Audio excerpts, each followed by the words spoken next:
대한민국 정치 이야기는 언제나 정치락입니다. 온라인 커뮤니티에 이재명 정가 사범이라며 흠집을 내는 댓글들이 상당수 쏟아지고 있었습니다. 이 사건들에 대해 잘 모르시는 분들은 정말 이재명 후보에 대해 나쁜 인식을 가질 수밖에 없다고 생각했습니다. 그래서 팩트체크를 해보니 모든 사건마다 정의감 때문에 생긴 정가라는 것을 알게 되었습니다. 지금부터 이재명 후보 4개의 사건을 완벽하게 풀어드리겠습니다.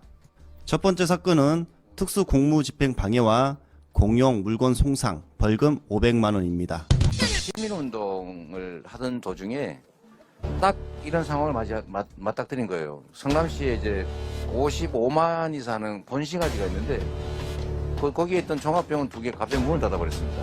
2003년 6월 성남시 종합병원 2곳이 재정난으로 폐쇄됩니다. 55만 지역 주민들은 큰 충격에 빠졌고 당시 시민운동가로 활동하고 있던 이재명 변호사는 시민들의 건강권 확보를 위한 성남 시립병원 설립 추진위원회 발족, 시립병원 설립 조례안을 발의했습니다. 당시 성남 시민들이 직접 자발적으로 나서서 성남시 의료원 설립 서명운동과 함께 촛불행동 및 문화제를 이어갔습니다. 치료받을 수 있는, 급할 때 치료받을 수 있는 그런 종합의료시설이 필요합니다. 그 시민들이 서명하고 막 주민 발의하고 해서 냈는데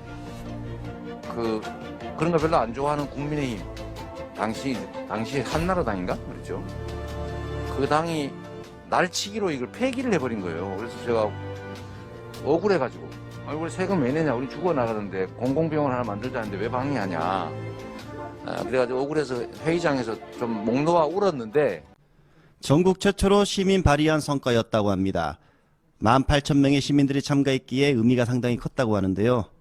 하지만 당시 한나라당은 47초 만에 주민들의 발의를 폐기시켜버렸다고 합니다. 이에 격분한 당시 이재명 후보와 시의원들이 한나라당 시의원들에게 시의회 앞에서 항의를 하다 고발을 당했던 것입니다. 수배가 돼가지고 제가 전과 사범이라고 맨날 노림받는데 그 전과 중에 하나입니다. 이게 나쁜 짓 하다 시킨 건 아닌데 자꾸 문제 삼아요. 하여튼 제가 수배가 돼 있다가 안 되겠다 이거 병원 우리 손으로 만들자. 그래서 제가 시장 출마를 결심해서 결국 시장이 돼가지고 13년 만에 병원 지었습니다. 성남 시립의료원을. 2010년 민선 5기 성남시장에 당선되어 치료받고 건강하게 사는 것은 국민들의 가장 기본적인 권리다. 시민들과의 약속을 지켰습니다. 바로 두 번째 사건도 보도록 하겠습니다. 무고 및 공무원 자격 사칭. 당시 이재명 후보는 변호사였습니다. 민변 활동하며 비리 공직자들을 사이에 알리는 역할을 했습니다. 당시 시장은 민주당 김병량 시장이었습니다. 그리고 당시 분당 대장동 지구의 파큐브 용도 변경 특혜 의혹에 대해서 이재명 후보가 문제 제기를 하면서 불거진 사건입니다. 성남시 분당의 백동 경자지구에 대한 의혹이 꼬리를 문 채 이어지고 있습니다.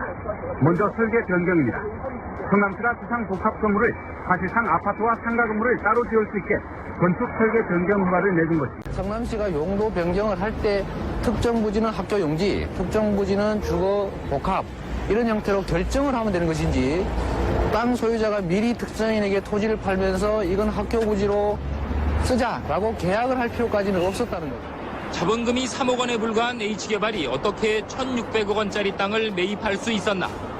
한나라당은 여권 실세의 개입 가능성을 제기했습니다.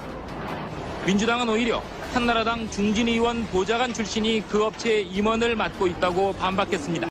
당시 이재명 변호사는 민주당의 비리를 파헤쳤습니다. 그리고 이 문제는 여야 간의 대립으로 번집니다. 당시 이재명 변호사는 비리 의혹 공직자는 여야의 구분 없이 파헤쳐야 한다라는 말을 남겼는데요. 진실을 파헤치는 과정에서 추적 60분 PD가 김병남 시장 전화 인터뷰 과정에서 검사를 사칭했습니다. 그런데 담당 PD가 이렇게 말합니다. 이재명 변호사가 검사라 말하라고 시켰다. 결국 본인은 보석으로 풀려났습니다. 이재명 후보는 어떻게 됐을까요? 바로 이 문제 때문에 구속이 되고 맙니다. 지금의 화면은 당시 이재명 변호사께서 그 녹취록을 공개한 장면입니다. 한번 들어보겠습니다.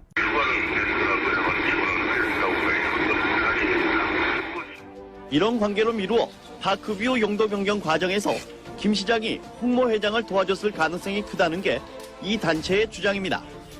홍원표라는 H온개발의 그 사장 현재 회장이라고 하죠. 구속된 분하고 김병양 시장의 친분 관계를 증명하는 사실들이 되겠습니다. 첫 번째. 이에 대해 성남시는 홍 회장과 김 시장이 알고 지내는 사이이긴 하지만 용도 변경과는 직접적인 관계가 없다고 반박했습니다.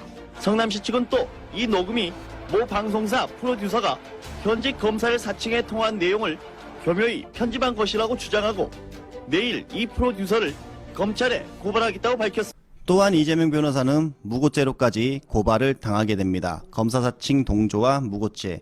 하지만 그 억울함이 인정되어 결국 150만 원 벌금형에 처해집니다. 김병란 시장은 토건 세력 그리고 친인척 비리로 징역 1년을 선고받습니다. 이로써 성남시의 공직자 비리는 오래전부터 심각한 상황임을 알 수가 있었습니다. 이들과 맞서 싸웠던 사람이 바로 이재명 변호사였던 것이죠. 그리고 이 당시 이재명 변호사를 공격하는 프레임 중에 아수라의 한정민이다 라는 프레임을 씌웠는데요. 그래서 많은 시민들은 이런 의혹을 가졌습니다. 정말 성남시에 아수라 한정민이 존재를 했구나. 그걸 이재명 후보에게 씌운 것이다 라는 것을요. 아무튼 이 당시 이재명 변호사에 대한 공격이 상당히 거셌습니다. 그중 애로 음주운전까지 나오게 되는 것입니다. 자, 네 번째 전가 이재명 후보의 음주운전 벌금 150만 원 보도록 하겠습니다. 제가 한 15년 넘게 이전에 한 제 잘못인데 그거야 100% 잘못한 거죠. 변명의 여지가 없는 거라 제가 죄송하다고 말씀드립니다. 그 이유는 캠프 측의 글을 보면 자세히 알 수 있는데요. 김병남 시장 이후 이대엽 시장이 바로 등장합니다. 이 이대엽 시장의 농협 부정대출 사건을 취재하던 기자가 이대엽 시장에게 고발을 당하고 그 기자를 변론하는 과정에서 중요한 증거를 확보하기 위해 공원으로 급하게 갔던 것이죠. 이 일로 인해서 대출 부정 사건의 전모를 밝힐 수 있었다고 합니다. 이 이대엽 시장에 대해 살펴볼 필요가 있습니다. 당시 비리백화점이라 불릴 정도로 친인척과 토건적폐 세력과 상당히 오랫동안 그리고 많은 유착관계를 지니고 있던 인물입니다.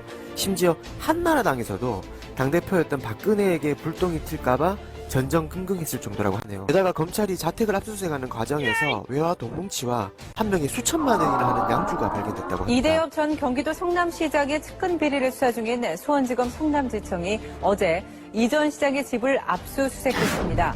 검찰 관계자는 압수수색 사실을 확인하며 구속된 이 전 시장의 조카 부부가 건설업체나 공무원에게서 받은 돈이 이 전 시장에게 전달됐는지 확인할 것이라고 말했습니다. 공직자가 이럴 정도니 이게 아수라 아닌가요? 전 성남시장의 비리를 수사하고 있는 수원지검 성남지청은 오늘 현대건설 국내 영업본부를 압수수색했습니다.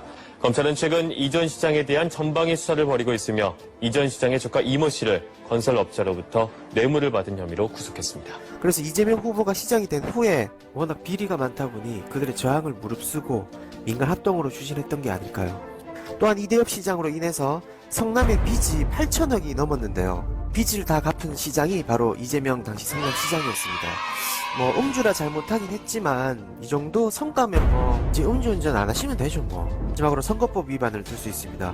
벌금은 50만 원이고요. 2010년 지방선거 때 지하철에서 명함을 돌렸던 것이 선거법 위반으로 걸린 것인데요.